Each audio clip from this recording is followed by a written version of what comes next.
Rajacharya, Ashota Tarash, Father's Divine Grace, Bhakti Siddhanta Saraswati Maharaj Ki.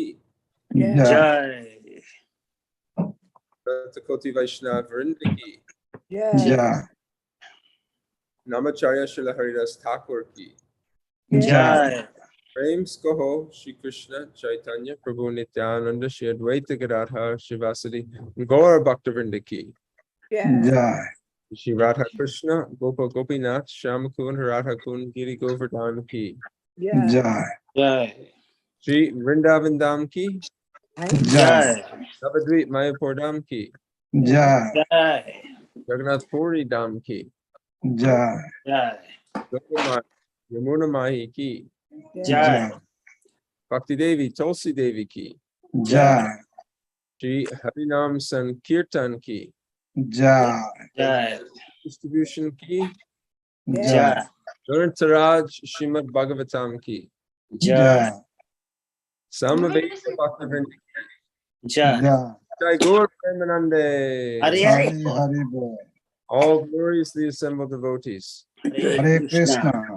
All gloriously assembled devotees. Hare Krishna. All gloriously assembled devotees. Hare Hare Krishna. Krishna. All glories, the lotus feet of Shri Shri Guru and Shri Gauranga. Gauranga. Hari Hari Bol. Hari Hari Bol. Padaya Krishna Krishna Bhakti Shrimad Bhakti Tirtha Swami Namane Namaste Krishna Padaya Prabhupada Shritatmane Shri Guru Kulam Shakti Bhakti Tirtha Iti Namane Namo Vishnu Padaya Krishna Staya Shrimad Bhakti Swami Namane Namaste Saraswati Devi Gurava Shri Krishna Hari Paschatya Deshatamane. Om Namo Bhagavate Vasudevaya. Om Namo Bhagavate Vasudevaya. Om Namo Bhagavate Vasudevaya. Om Namo Bhagavate Vasudevaya. Om Namo Bhagavate Vasudevaya. Om Namo Bhagavate Vasudevaya. Narayanam Namaskrityam Naram Chaiva Narottamam Devim Saraswatim Vyasam Tato Jayam Udirayet Nastu Prayeshu Abhadreshu Nityam Bhagavata Sevaya Bhagavati Uttama Shloke Bhaktir Bhavati Naishtaki. Before reciting Srimad Bhagavatam, we should offer our respectful obeisances unto the Supreme Personality of Godhead, Lord Narayan, unto Narayan Rishi, the supremmost human beings, unto the Goddess of Learning, Mother Saraswati, and unto Srila Vyasadeva, the author.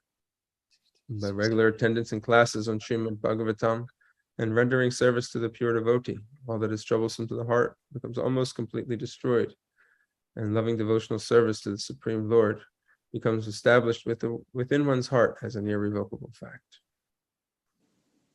Good morning, everyone. Thank you for joining us as we continue the study of the 12th chapter of the first canto, entitled The Birth of Emperor Parikshit. And we are on text number 5 today. I'll chant 3 times, and then we can all chant, each one of us. Sampada Kratavaloka Mahishi Briyataro Mahi Jambu Dvipa Dipatyam Cha Yashyascha Tri Divam Gatam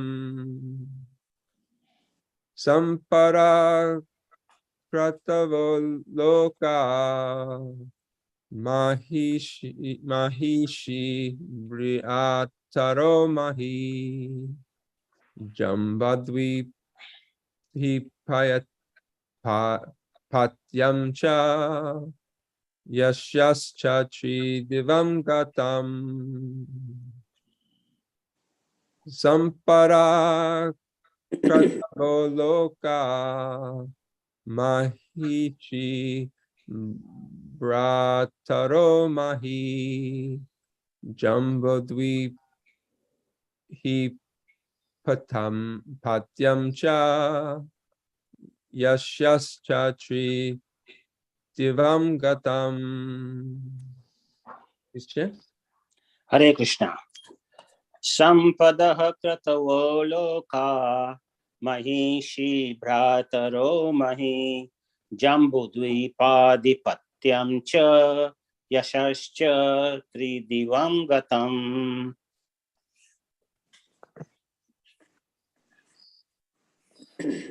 Hare Krishna. Sampada kratavo loka mahisi brataro mahi Jambudipa adipatyam cha yasascha tribidam gatam. Hare Krishna. Sampada kratavo loka mahishi bhrataro mahi jambudvipadhipatyam cha yasascha tridivam gatam. Hare Krishna. Hare Krishna. Sampadah kratavo loka Mahishi bhrataro mahi Jambudvipadhipatyam cha Yashascha tridivam gatam. Hare Krishna.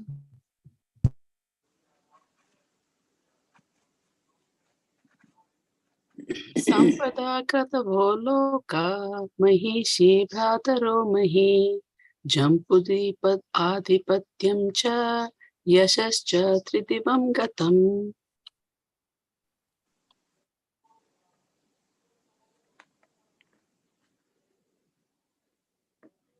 Anyone else?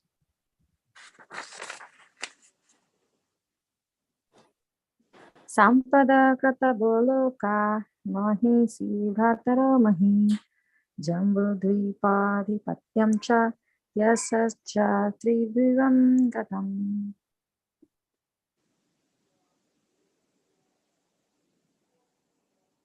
Okay, the synonyms.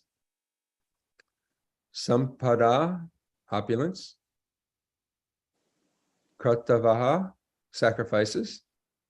Lokaha, future destination. Mahishi, the queens. Brataraha, the brothers. Mahi, the earth. Jambudvip, the globe or planet of our residence. Adipatyam, sovereignty. Cha, also. Yashaha, fame. Cha, and Tridivyam, celestial planets. Gatam, spread over. Translation and purport by His Divine Grace, Srila A.C. Bhaktivedanta Swami Prabhupada. Srila Prabhupada ki jai. News even reached celestial planets about Maharaj Yudhisthira's worldly possessions, the sacrifices by which he would attain a better destination, his queen, his stalwart brothers, his extensive land, his sovereignty over the planet, earth, his fame, etc. Purport.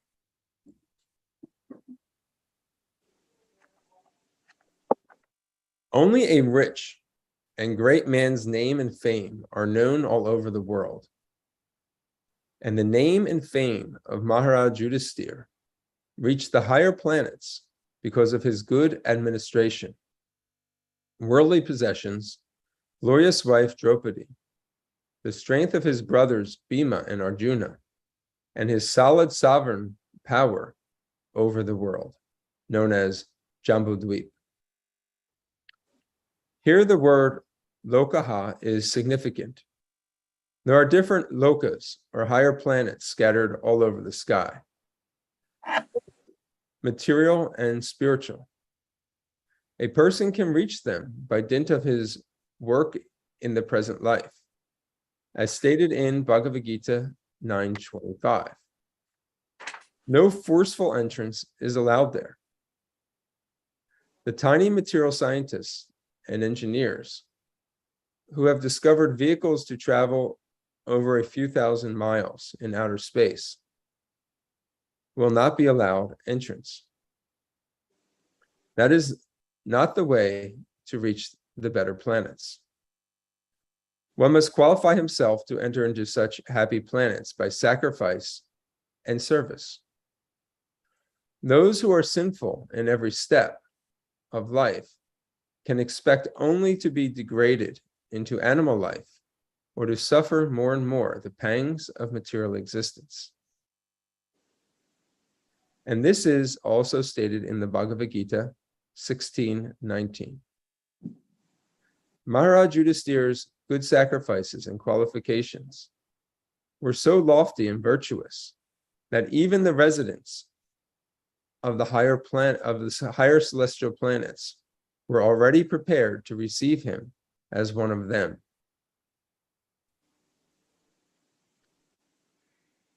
Om Agyanatimarandasya Gyananjana Shalakaya Chakshur Umilitam Yena Tasmai Shri Guruve Namaha Shri Caitanya Mano Bhishtam Swapitam Yena Bhutale Swayam Rupa Kadamayam Dadhati Swapadantikam Vanchakopatarubhyascha Kripasindhuvyevacha Patitanam Pavanebhyo Vaishnavebhyo Namo Namaha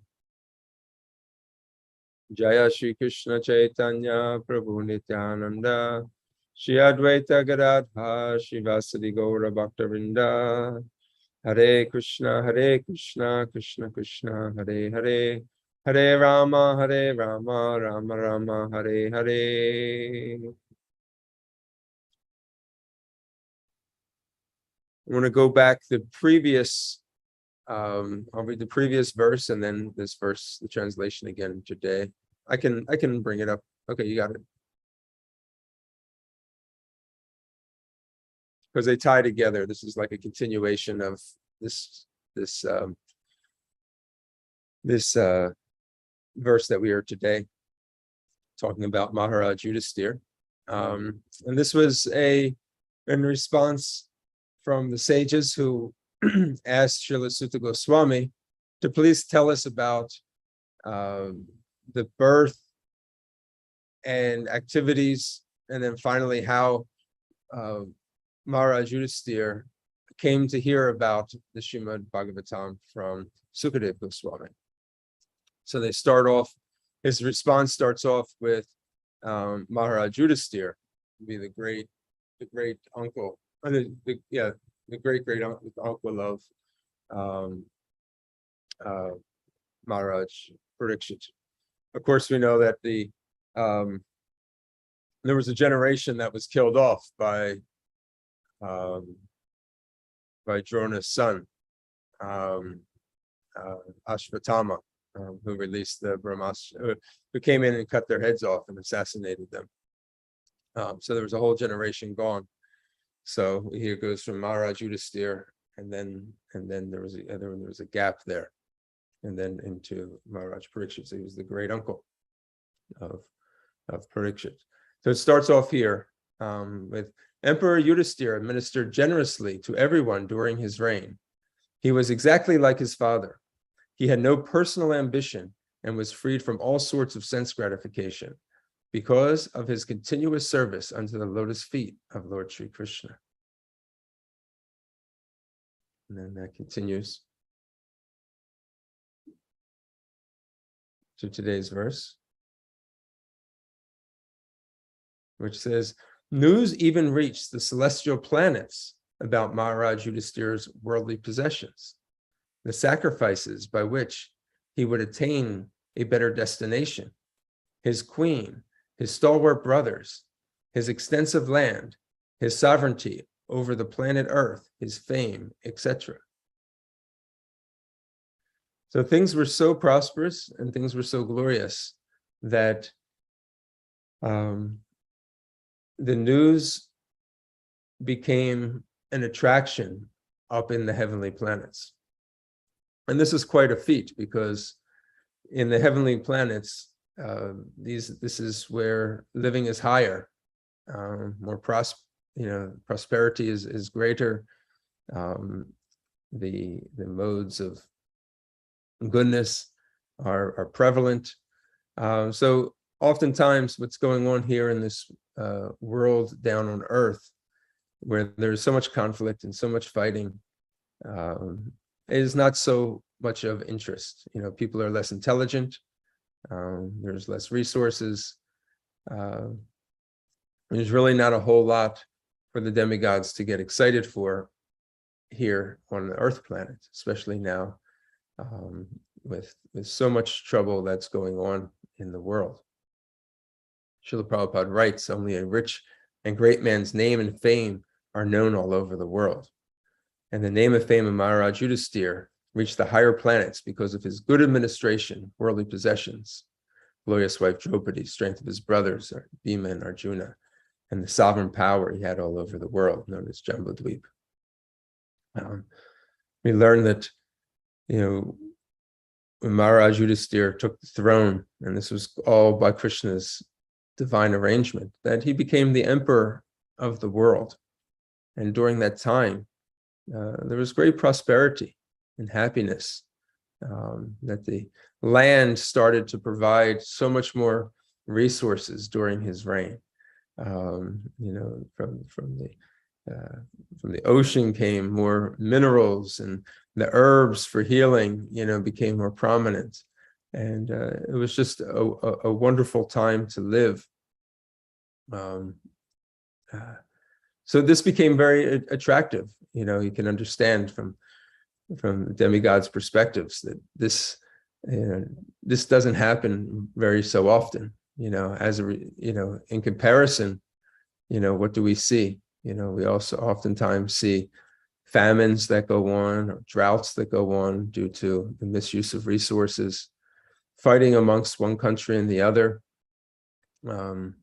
not for the purpose of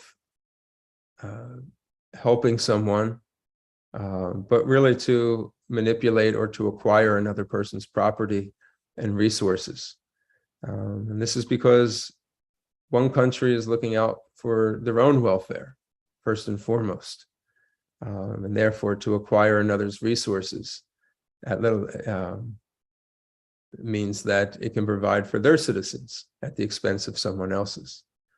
And we see that in contrast to the rule of Maharaj Yudhisthira, especially when we look at the verse from yesterday, meaning that he had no real ambition, no personal ambition, and he was treating everybody with great importance. It wasn't, okay, this is country, or this is my homeland. He cared for he genuinely cared for the welfare of all people of the world. And why was this? He was freed from all sorts of sense gratification. And he was able to achieve this because he saw his activities, his reign as king, as service to the lotus feet of Lord Sri Krishna. So these are the glories of Maharaj Yudhisthira that we read about. And when we contrast it to a time of today, it's a completely different time.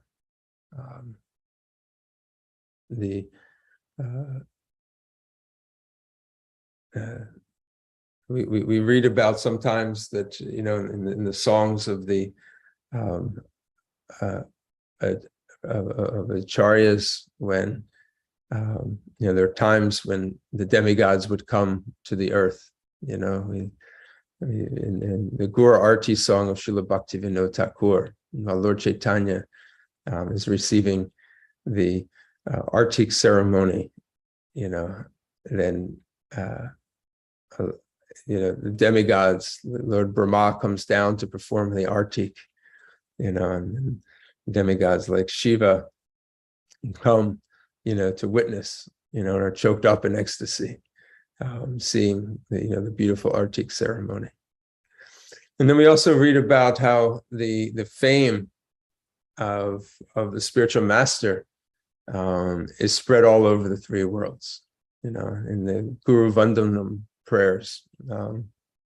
They say, Ebe Jasa Gusik Tribhuvana, which means that your fame is spread all over the three worlds.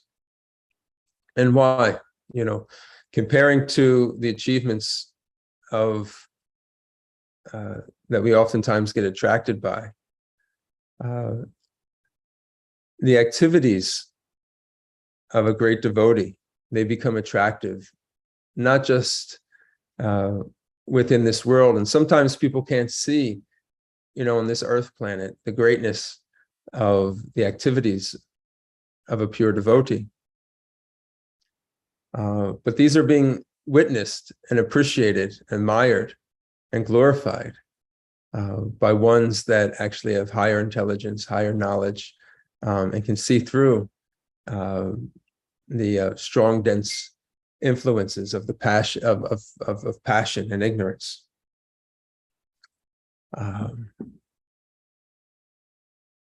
We glorify here in this material world achievements that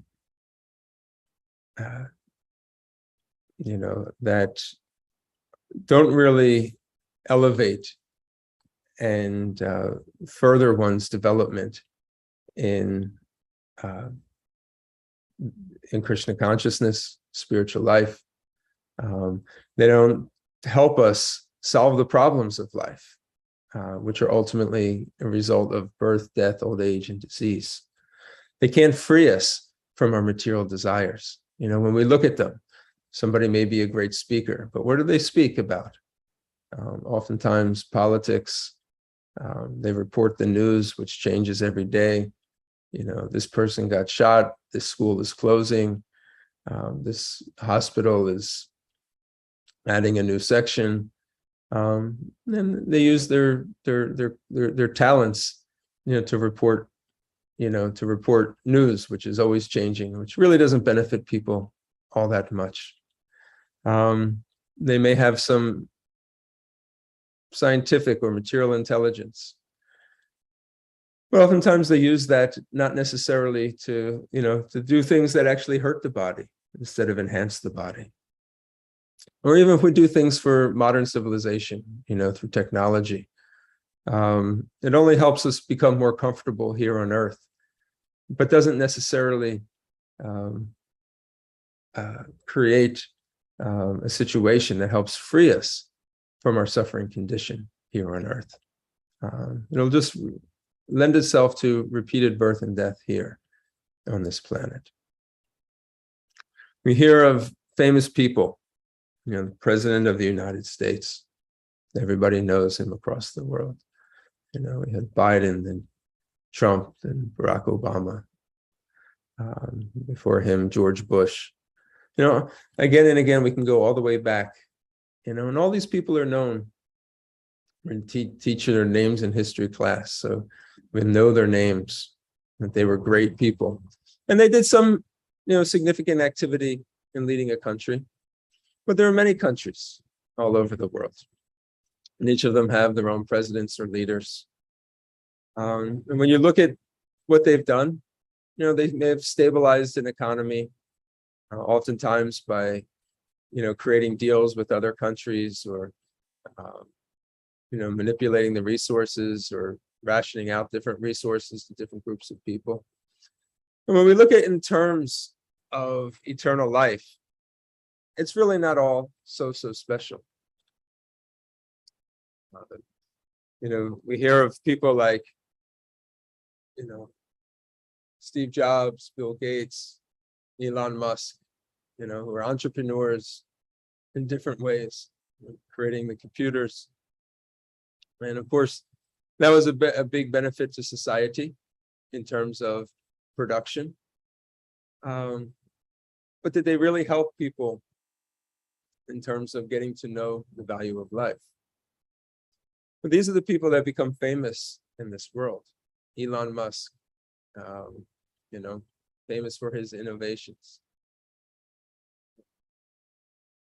But when we talk about the three worlds, especially the heavenly planets, the glories of the devotees become spread there. Why? Because they can understand that actually their activities, even though they may be unperceived here on earth, are actually something very, very special, because they have the ability to lead one back to Krishna, which is our original constitutional service.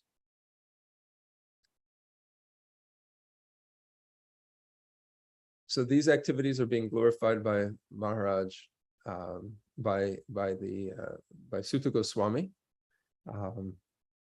and allowing the sages of Naimisharanya to hear about these glories of Maharaj Yudhisthira, leading us into the glories of Maharaj Parikshit. Srila Prabhupada, he mentions in this purport the verse Bhagavad Gita 9:25, that those who worship the demigods will take birth among the demigods. Yanti deva vrata devam, pitram yanti pitra vrataha. Those who worship the ancestors go to the ancestors. Bhutani yanti bhuteja. Those who worship the ghosts and spirits, they will take birth among such beings. And those who worship me will live in me. So this is an important part of this purport, because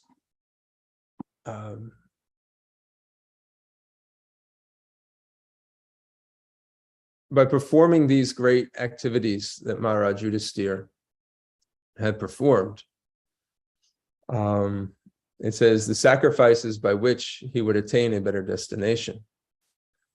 Oftentimes, the sacrifices, austerities, and charitable works that are performed are often done to gain a better birth in the next life. And by better birth, it's often referred to as a birth by which one can go to the heavenly planets. Again, speaking of the heavenly planets, it's a place where life is longer, the quality of living is much higher, and the problems that exist here on this earth aren't seen aren't really seen in the same way. However, we do know that from the highest planet in the material world, which is the planets of the demigods, all the way down to the lowest hellish planets, they're all places of repeated birth and death. That it is only the spiritual world, Krishna Loka, the Vaikuntha planets, by which no birth and death actually take place, which is the place where it's freed from birth and death. And Krishna tells us here how we can actually achieve such a place. We worship the demigods and we do activities to please the demigods, we'll take birth among the demigods. If one is devoted to one's ancestors and are constantly worshiping the ancestors and performing pujas, for the benefit of their ancestors, we'll go to those places where the ancestors reside. Same thing with the ghosts and spirits. But if one worships me, Krishna says, you will come to me. There Srila Prabhupada writes in this purport, he says, similarly, a pure devotee who worships the Supreme Lord, the Supreme Personality of Godhead only, he achieves planets of the Vaikunthas and Krishna Loka without doubt. It is very easy to understand through this important verse that it is by simply worshiping, if by simply worshiping the demigods, one can achieve the heavenly planets, or worshiping the Pitas, or the ancestor, go to the ancestral planets. And by practicing black arts, one can achieve the ghostly planets. And why not a pure devotee can achieve the planets of Krishna or Vishnu? Unfortunately, many people have no information of these sublime planets where Krishna and Vishnu live. And because they do not know this, they often fall down. So we have this knowledge, and we should understand that Krishna has to be our undivided, our undivided goal. All our activities that we perform, we should do them for the pleasure of Krishna. Maharaj Yudhisthira, as stated in the previous verse, he was. This was all glory. The whole basis of his attraction was, he says, because of his continued service to the lotus feet of Lord Krishna. His opulence, the strength of his brother, his family lineage, all, his ability to rule over the world, for the resources, Mother Earth to reciprocate, being taken care of by giving more and more abundance. This was all done because Krishna was pleased.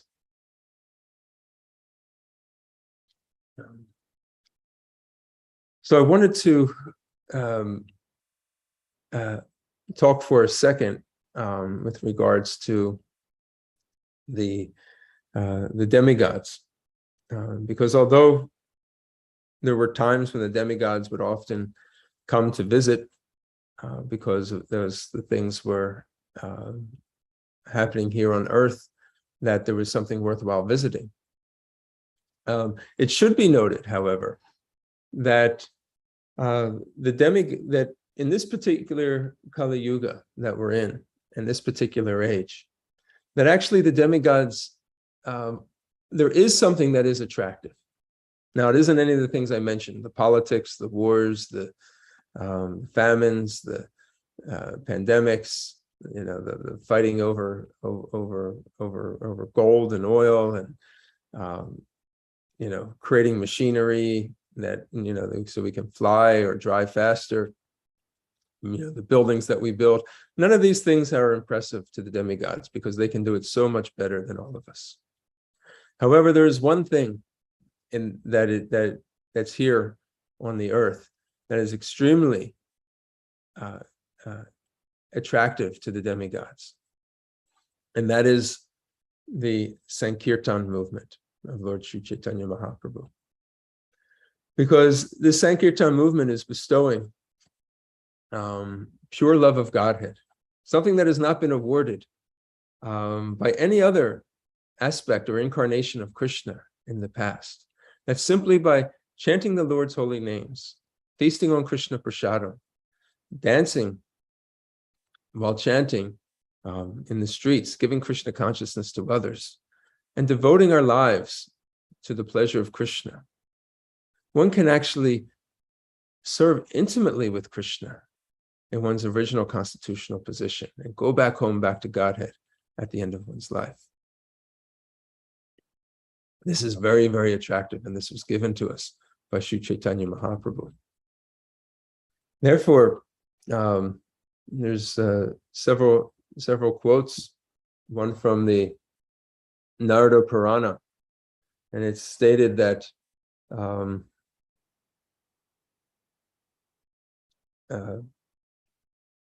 it says, Dvija Bhuvi Jayadvam Bhakta Rupina Kalo Sankirtana Nambre Bhavishami Sachi Sutaha. O demigods, in the age of Kali, take birth as devotees on the earth.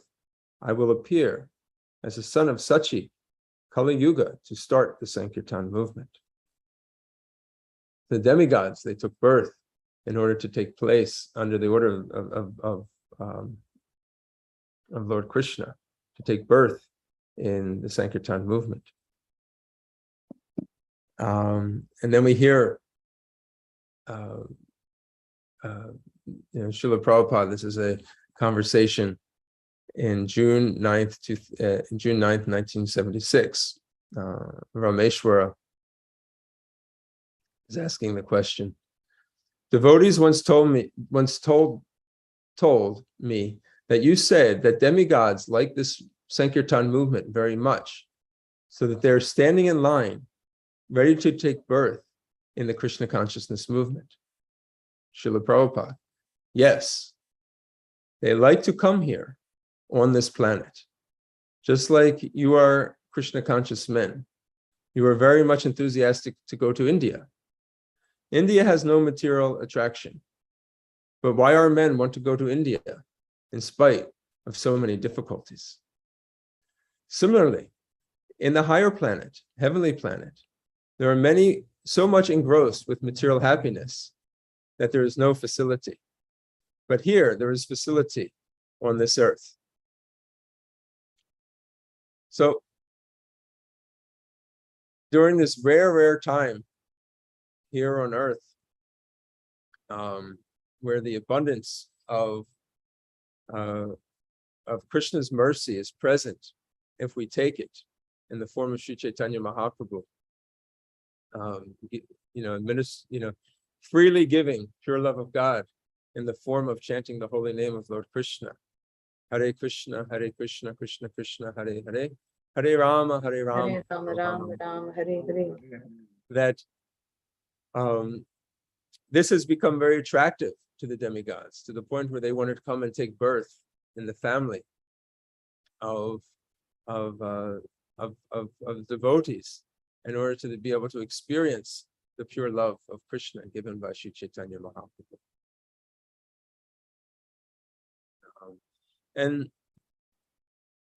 this is why the devotees who spread the glories of the Lord, their fame is spread all over the three worlds, because this is something that is very attractive up in the heavenly planets.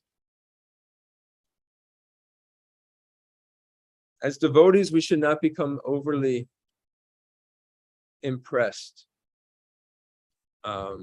enthralled by material achievements.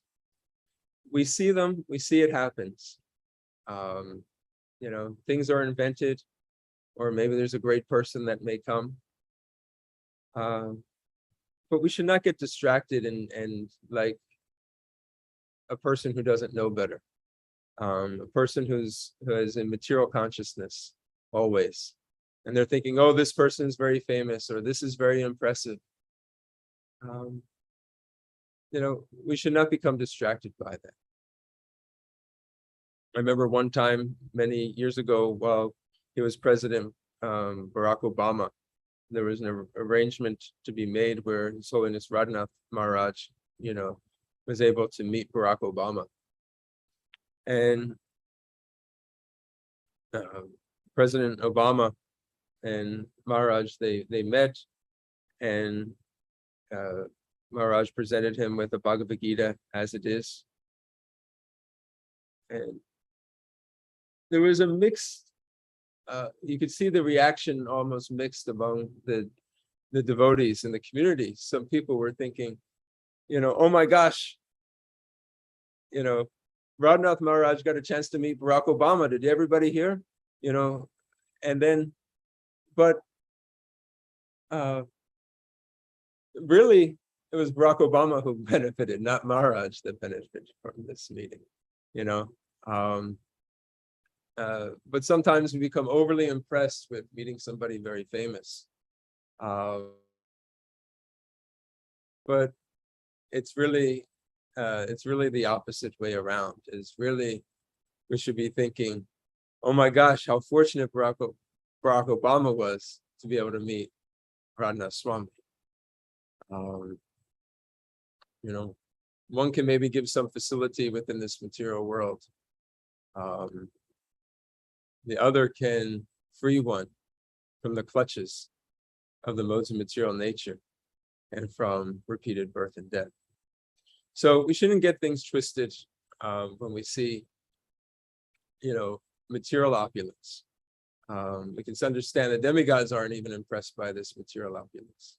They're impressed when they see unalloyed devotion to the Supreme Lord.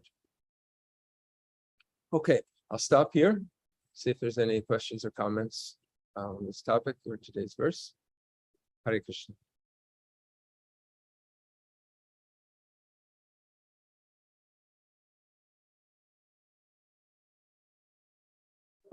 Hare Krishna, Dronacarya Prabhu. Thank you for the nice points, nice class. Hare Krishna, Mother Archana Bhakti. Mataji. I was just reflecting how it is so important to have a leader who is Krishna conscious and that can change, the face of a country or, the whole planet, as in the case of Yudhishthir Maharaj. And also in the current situation, for us, for a temple, when we have, a temple president who is Krishna conscious, how that helps the community and the yatra, as opposed to somebody who may be, not as Krishna conscious or who may be materially motivated, either temple president or you can say a GBC or whoever. So what I'm trying to say is how much power is there in being the position of a leader. They can either make, the community or they can break it.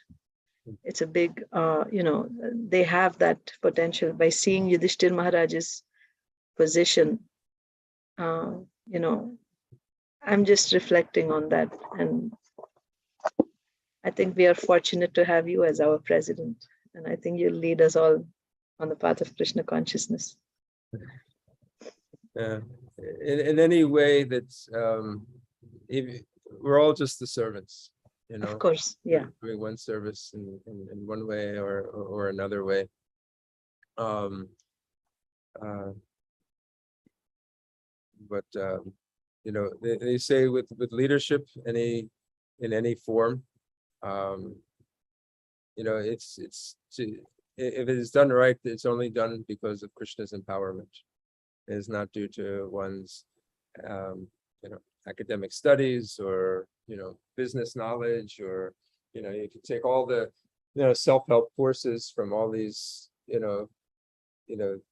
different philosophers. Everything is happening according to the will and desire of Lord Krishna. So when we surrender to his will, then we become used by Krishna. Yeah. And then when Krishna and then Krishna can always pull that back. Exactly. Right? Yeah. And then Yeah. Krishna can release it. Yes. I also liked your point about don't get, or a devotee should not become very much affected by the material achievements. So that also applies in this case, isn't it? As you said, Krishna can give it or Krishna can take it back, but a devotee doesn't become disturbed. Because he sees both circumstances as Krishna's mercy, whether Krishna gives something or whether Krishna takes something away. Like in the life of the Pandavas, for so many years, it looked like, they were suffering and suffering and suffering. Krishna was taking away. It appeared like that, at least to the world, it appeared like that. But they always stayed faithful in their position as devotees to Krishna. And therefore, when Yudhishthir Maharaj was blessed with this power, he became the emperor of the whole planet, but he maintained his position as a servant. And therefore, he was not affected by that power.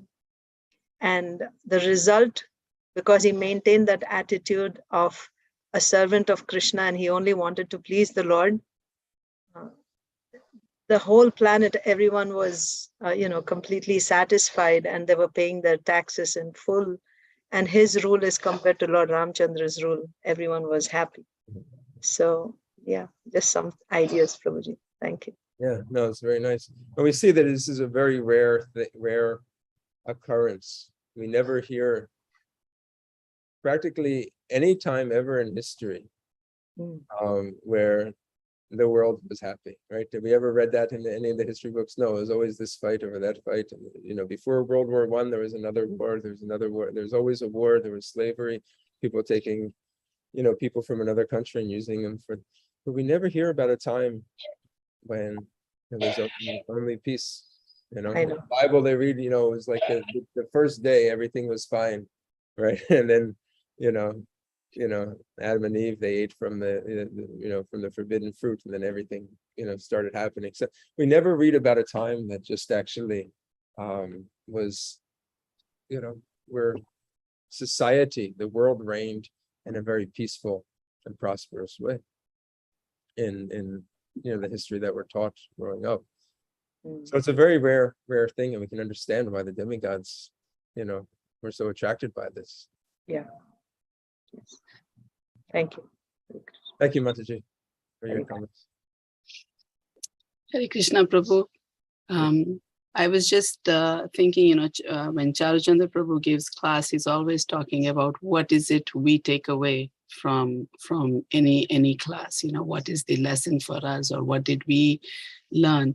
And so today's class, we were, and rightfully so, we're talking about how a leader can actually change the direction of the community, or whatever they are trying to lead. But then, so does that mean in today's class, there's nothing for the rest of us to learn? I don't think so. I think we are also, everybody is a leader in the sense that we all have a duty to support the leader also. And I feel, it's important for us to also to do what we can to make the whole job, the whole process, the whole endeavor to be successful, that we all do our part in supporting it. So that was another angle I was thinking of, is to not always, it's difficult for the entire community to be able to think alike, and that is what a leader is trying to do, is trying to move the entire community in one direction. Sometimes that is difficult. So our part is in trying to cooperate, and that is the word Prabhupada is always using, cooperate. And cooperate is not when everything is going my way. Cooperate is when things are not going the way I want them to go, or the way I like, or whatever it is I am desiring. I need to cooperate when things are not going the way I want them to go. So in that way, I think all of us also have a part, even if we are not in a leadership position or the leader of anything that we do. So just a little shift in the topic that you were talking about today. Thank you, Prabhu. Very nice reflection, realization. From the Krishna conscious perspective, the leader is just the lead servant. There's no the hierarchy in that way. When you look at from the material side of things, usually the leader, the king or the president of the country, we often, it's usually kind of like the reverse. You don't really see them as the servant. You see everybody else as their servant. But in spiritual leadership, you're just leading the way in terms of servitorship. Serving under people.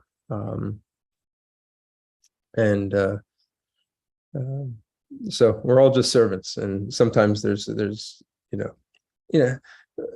we're all conditioned in this world, and we have feelings of envy and contentiousness and things like that. They arise in different ways, as they do oftentimes at our workplaces, or we see in social situations. But we have something much more important, and we have to really cling to our understanding of the Bhagavad Gita, the teachings of our spiritual master and Srila Prabhupada. We have something much more to give to the world and society, and so therefore we have to have different level of organization and management in order to inspire and direct the activities, so that we can do our work and service for Sri Caitanya Mahaprabhu and Srila Prabhupada. And in order to do that, it becomes successful when we cooperate. When we don't cooperate, what happens? It was Abraham Lincoln that said, "A house divided amongst itself cannot stand." So But when there's cooperation, there's so much to do. And we look at how we're going to affect society. We have the ability to affect society. Gradually. It's not going to happen in just 4 years where we're going to all of a sudden, have, Krishna conscious leaders. But when we actually get outside our doors and we go out and we preach, we meet people. And then Krishna starts creating situations where he'll start sending people to us. He'll start making connections. And then all of a sudden, Krishna consciousness won't simply just be about, only coming to the temple on a Sunday feast, but it'll be about, wow, what is happening, in this area? This many Bhagavad Gitas were distributed and we met this many people. These people are now practicing Krishna consciousness. And we're going to see, we'll see the influence of Krishna consciousness growing. And that's the importance of the Sankirtan movement. It's a movement because it's supposed to move. Not that it just kind of stagnates and remains, but it's constantly growing.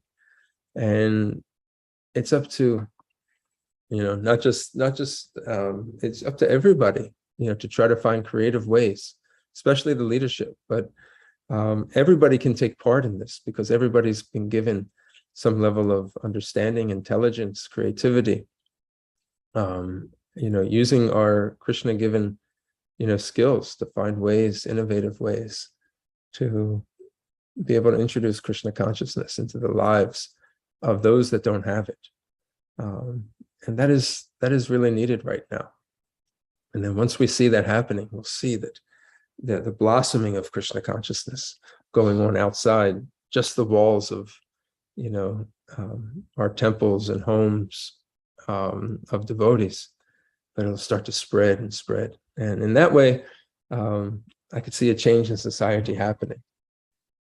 But as you said, as devotees, they work together, cooperate with one another, and sometimes putting smaller differences aside, all for the ultimate goal of pleasing Lord Caitanya and Srila Prabhupada, and doing the ultimate charitable work of giving people a pathway back to eternal life. Ram Sham Prabhu, Hare Krishna. Please go ahead. Hare Krishna, Prabhuji. So, the lecture was really nice, Prabhuji. You brought many points. About the administrator related to the Yudhishthira Maharaj, So, for the current administrators, few you named who are leading in the materially, like Steve Jobs, Elon Musk. So they are doing that, leading in their area.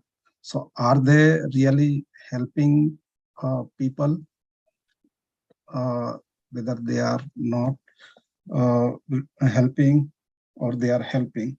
So it all depends, like as you mentioned, like our constitutional position is to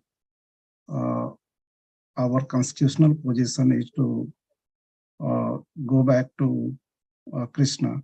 So if they are really helping in that, that's the real administration. What Yudhishthira Maharaj was doing that. So that I understood that, Prabhu, like until and unless the administration is not helping out to, that do devotional services by which we can reach to the Krishna, which can, motivate to do something which is tend to reach our constitutional position where we were. So that's the not real administration. So so that just wanted to reflect on that too. I mean, the point for administrator, that should be feeding for a soul, not just for the body. And generally we identify ourselves as the body. So So that's the current leaders in the in the kind of political leaders or material leaders, economic leaders. They all are indulged in that only until we understand correctly, like we are the soul. We have to work on that platform. Then we can start working on that, how to do the administration on that level, so that soul, we can feed to the soul. In that way it can reach to the its constitutional position. So thank you so very much. So you brought many points, and it was hitting to me, this one, the example you gave for the Steve Jobs, Elon Musk. They are doing that. Are they really helping? You made the question, are they really helping to the society? So that we have to think of. Hare Krishna. Hare Krishna. So it has to be some, that is a good point. Oftentimes when we mention this, we have to look at the irony of the whole situation, that if it wasn't for these individuals, we wouldn't be here on Zoom having this call, because we're all using some type of computer-aided device to have these calls. So there's a level of appreciation that one has, but it's a gratitude that one has, in the same way we have a gratitude to the people that build houses, and the people that clean houses, and everybody has they're using their knowledge and gifts and their talents in certain ways. But we shouldn't get mixed up to think that this is the most important thing, or this is the most impressive thing. Parikshit Prabhu, not Parikshit Maharaj, but Parikshit Prabhu, our Parikshit Prabhu gives class on every other Monday. I remember the one class he was talking about how it's we can reflect on the python who allows things to come to him. They don't have to necessarily create; they just wait for it to come. The food to come to them, like the food walks by and it takes it. So in the same way, devotees, we don't necessarily have to aspire to become great scientists and great. There's people out there doing that, and they can create devices, and then we can utilize them in Krishna service. But it's the utilization of it in Krishna service that we have to, that allows us, to free ourselves from the karma of it. But beyond that, we have some appreciation, but we don't become overly impressed by it. The thing that is our true mission is to bring Krishna consciousness to ourselves, to our community, and then ultimately to the world. That is what we ultimately offer. So, it's not a put down, but it's a reality that they're, what they produce can only help us in some material facility, and therefore their glorification, their achievements, it only goes a certain distance. And as devotees, we shouldn't become overly enthralled or impressed by such. You just say, okay, this is nice, and we can use this in Krishna service. Gratitude is there, but not kind of the worship and adoration that we see in the material world. Same thing with sports figures and actors and actresses. Sometimes devotees, we get carried away often, just due to our conditioning, and we have to be careful about that. Of course, when we see a famous person, we can sometimes think in terms of, this person has influence. So if this person thinks nicely about Krishna consciousness, they can influence others to do so. So we may give special facility for that person I remember a couple of years ago, we had a person running for Senate, the U.S. Senate, come to our temple. This was this district. He asked if he could come and meet people at our temple, and he wanted to say a few words. So it became a little bit nervous because usually we don't have politicians speaking and like that. But we decided that, okay, it's for his benefit. He'll get a chance to make a connection with Krishna consciousness. And if he becomes the senator, he can then, he'll receive a Bhagavad Gita, he'll have Prasadam, and there'll be some physical, connection that we can create. And then from that, we can begin to maybe influence other people. He didn't win, but that was the thought in it. But it wasn't like, oh my gosh, a great man's coming, like we're just overly impressed by what he did. It was just a regular nice guy. He was, who people gave money and they believed in him to be able to, be a politician. But no spiritual acumen or anything like that, which he could actually deliver his dependence from the cycle of birth and death. So we just have to see as devotees from that perspective, and not get too enthralled by material opulence in the many forms that it comes in. Yeah. Okay. Thank you, Prabhu. Thank you. If there are no other questions, we'll end today. Thank you all for joining. Tonight we have our Srila Prabhupada Leela night, beginning at 7 o'clock. We also have a shloka class at 6:40. It's on the same Zoom channel. We hope to see you. There. Okay. Also, just to put a quick plug in, starting next Monday through next Thursday is Julen Yatra at the temple. So it'll take place at 7 o'clock in the evening.